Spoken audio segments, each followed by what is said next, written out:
He is just about as wonderful a representative as we have in college sports. And his team represented themselves beautifully today. A 49-20 win.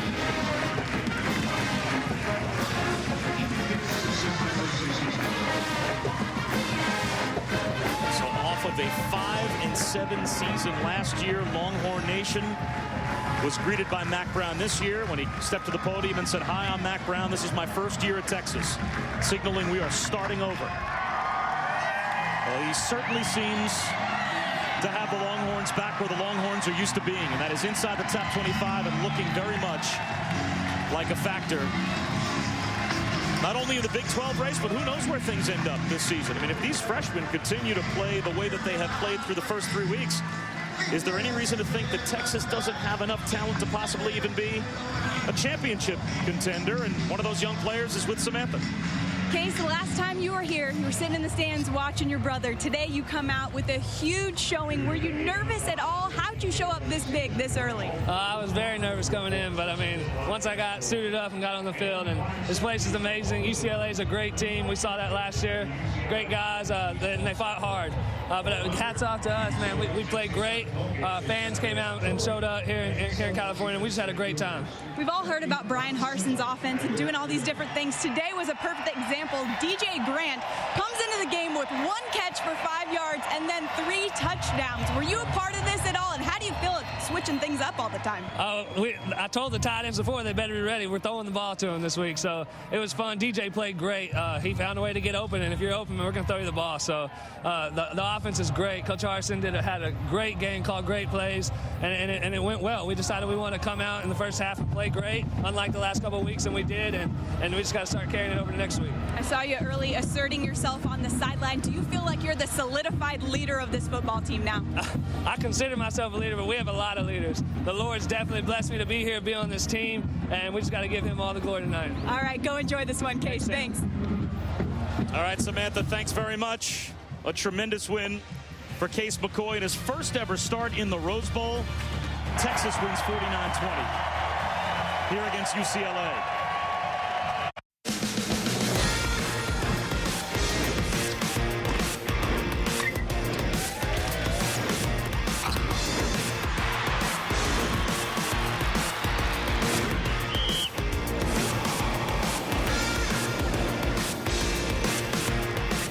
It's not home out in Pasadena, California. It just feels that way for the Texas Longhorns as they take care of UCLA 49-20, meaning the Texas Longhorns have now won 3 of their last 4 games in one of the most hallowed grounds there is in all of college sports. This is Texas Game Day Final. I'm Loic Lindo here with the Texas legend, Priest Holmes, and the former Oregon legend as well, Joey Harrington. So as opposed to last season here in Austin, where Texas turns it over 4 times in the first half, UCLA runs away with it. Kind of a reversal of fortunes. UCLA, 3 first-half turnovers, all resulting in points, and Texas builds a comfortable lead and holds on in the second half. So many places you can go with a matchup like this. Where do we start, Priest?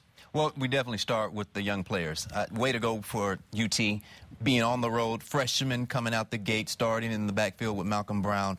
Incredible start that he had. And then also you look at the footwork, of course, of McCoy and what he did and the way that he was able to elude so many defenders and make big plays. Malcolm Brown, his first 100-yard performance of his career, 22 carries, 111 yards. What stands out to you, Joey? I think it's the way the defense started. The last couple weeks, they've allowed Rice and BYU to be efficient, to control the clock, to control the tempo. Today, like you said, 3 turnovers right out of the gate, which led to 3 touchdowns. That's the key. And we're field goals. They didn't stop short in the red zone like they had the last couple weeks. 3 touchdowns right out of the gate. The defense set the tone for the rest of the football game. And perhaps Texas found a quarterback as well. We'll get into that, but just to continue the comparison to a season ago, just look at the big difference in the numbers. The rushing yards, Texas 85. Look at that number on the board. 287 rushing yards in this game against UCLA. Revenge for a Bruins team that rumbled on the ground to the tune of over 260 yards last season. The turnovers, they cut down on those. The only 2 turnovers, Malcolm Brown late in the game had a fumble, and Jackson Shipley with a muff punt. But to credit the Texas defense, every time there was a Texas turnover, the defense stepped up huge.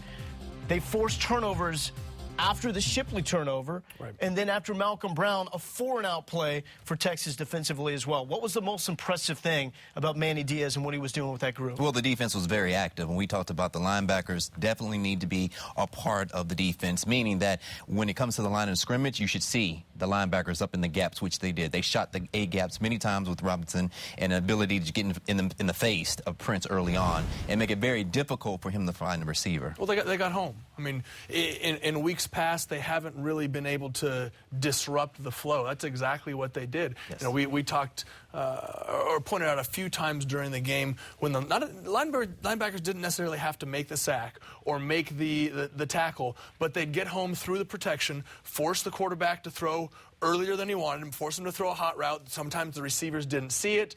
Tip ball, turnover. They forced plays even when they weren't making the tackles. And for at least 2 of those interceptions that we saw, there was serious pressure on the quarterback, and that was something Texas had questions about. After dropping about 4 passes that could have been interceptions last week, they come up big. Adrian Phillips, Carrington Bynum, both their second interceptions of their career, and Kenny Vaccaro coming up with a pick as well. All those leading to points.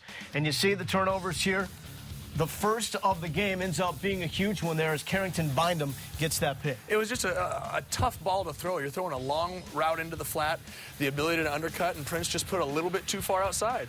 There's the example of what we talked about. The linebackers getting home, not necessarily making the tackle, but forcing the quarterback to throw early, and allows the ball to be tipped. And that followed the Jackson Shipley muff punt. So the defense, once again, big. And there was times UCLA, they got it going on the ground a little bit, but Texas with that early lead, putting UCLA in the situation, had to throw the ball maybe a little bit more than they're comfortable with. When it comes to throwing the ball, who would be the starting quarterback? Well, Case McCoy comes out, gets the start, where his older brother's career came to an end. Colt McCoy, the Rose Bowl. His line, 11 of 14, 169 yards, 2 touchdowns, and I guess a new nickname, Crazy Legs Case McCoy. But he made things happen, Joey. Well, he extended plays. I mean, that's why a running quarterback is so, I guess, hot. It's the you know, the in thing to have as a running quarterback, because they can extend plays. They force the defenders to make decisions that they wouldn't necessarily have to do. If you can get outside the pocket and force an outside linebacker, a corner, to make the choice, okay, do I cover my guy, cover my zone, or do I come up and try and make a tackle on the quarterback? It puts guys in a no-win situation. Case McCoy was able to extend plays a few times within the pocket. You know, looked like he was running 360s in the pocket, but nevertheless, he kept the play going, kept the coverage going, and it's tough for defenders to cover their guys for that long. And if you create the zone plays where defenses are going to zone read against McCoy, it's going to be very difficult, because once he gets in trouble and he's able to elude the defenders, he's going to find the open receiver in the gap. And that's why the box score can be so deceiving. You look down and you see Case McCoy, 2 rushing yards. You say, oh, maybe not that big of a deal, but 2 of the biggest plays. The touchdown pass to DJ Grant, he rolls out, finds him on the run. And then when it looked for sure like Case McCoy was going to be sacked for a serious loss, 3rd and long, he ends up reversing the field, coming back, finding Mike Davis wide open. So a breakthrough performance. It appears, at least for the moment, that Texas has found its starting quarterback, and it is Case McCoy. After the game, here he is with Samantha Steele. Case, the last time you were here, you were sitting in the stands watching your brother. Today you come out with a huge showing. Were you nervous at all? How'd you show up this big, this early? I was very nervous coming in, but I mean, once I got suited up and got on the field, and this place is amazing. UCLA is a great team. We saw that last year. Great guys, and they fought hard. But hats off to us, man. We played great. Fans came out and showed up here in California, and we just had a great time. We've all heard about Brian Harson's offense and doing all these different things. Today was a perfect example. DJ Grant comes into the game with 1 catch for 5 yards and then 3 touchdowns. Were you a part of this at all, and how do you feel switching things up all the time? I told the tight ends before they better be ready. We're throwing the ball to them this week, so it was fun. DJ played great. He found a way to get open, and if you're open, we're going to throw you the ball. So the offense is great. Coach Harsin had a great game, called great plays, and it went well. We decided we want to come out in the first half and play great, unlike the last couple of weeks, and we did, and we just got to start carrying it over to next week. I saw you early asserting yourself on the sideline. Do you feel like you're the solidified leader of this football team now? I consider myself a leader, but we have a lot of leaders. The Lord's definitely blessed me to be here, be on this team, and we just got to give him all the glory tonight. All right, go enjoy this one, Case. Thanks. All right. It helps to be good, which Case McCoy certainly is. It helps to be athletic. We saw that as well. But then when you get to McCoy magic, sometimes you just have to be lucky. Think about that clock still having 1 second left for Colt McCoy in the Big 12 championship game. Something just runs in the blood with that family. Because look at this play here, 3rd and 1. Case wants it all. He goes deep. Looks like it should have been picked off by UCLA. Instead, it is a huge pass to Mike Davis. Well, not only should it have been picked off, he never should have thrown the football. This was a 3rd and 1 situation where he had a guy open in the flat. This is a young guy taking a shot he probably shouldn't have.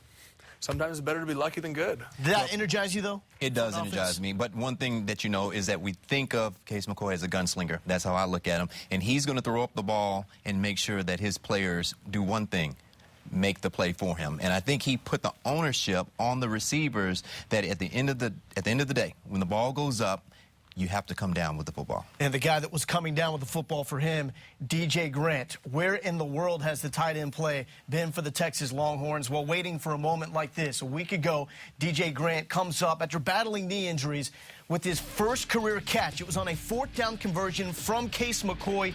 He comes back strong. That's McCoy rolling out, evading pressure, getting it to DJ Grant for his first career touchdown catch. Then it's Jackson Shipley with the touchdown pass to DJ Grant, and Grant leading the way for the receivers. 6 catches, 77 yards, 3 touchdowns, and a presence we really haven't seen on the field since Jermichael Finley here at the University of Texas. What did he add? Well, when you come up with your first touchdown catch in a game, that's big. That's to be celebrated. But when you find yourself coming up with 2 more for 3 total touchdowns, it has to be exciting. And for him to get open, and that was one of the things that McCoy said, if our tight ends get open, we're going to throw them the ball. You think about some great targets, too, at the position. David Thomas, Pat Fitzgerald. What does it bring when you have a tight end like that? You add some depth.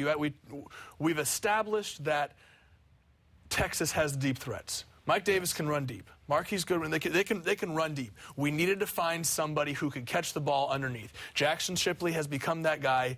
DJ Grant. It seems like he's going to be that guy underneath. You need to have someone you can lean on 3rd and 4, 3rd and 7. Not every pass is going to go over 25, 30 yards. You have to find somebody in the middle to move the chains, and those are the type of receivers that get that done. And 3rd down conversions, huge for Texas to build up this lead. Texas was 7 of 9 on 3rd down conversions in the first half. Big reason why they went into the break with the big lead. Jackson Shipley, another guy we saw, maybe a freshman mistake, muffing that punt. UCLA got it.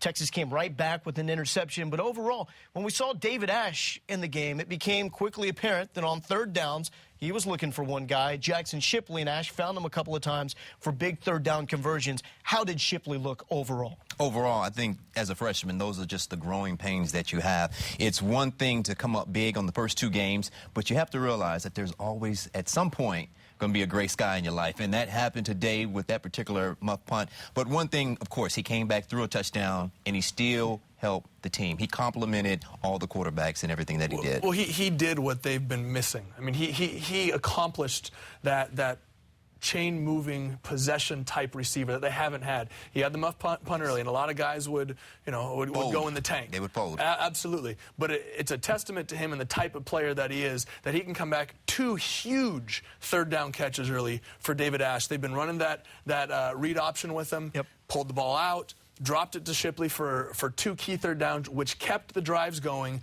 led to touchdowns. That's the difference between maybe punting it away or getting a long field goal attempt and putting 7 points on the board. Did you expect to see more David Ash than we did?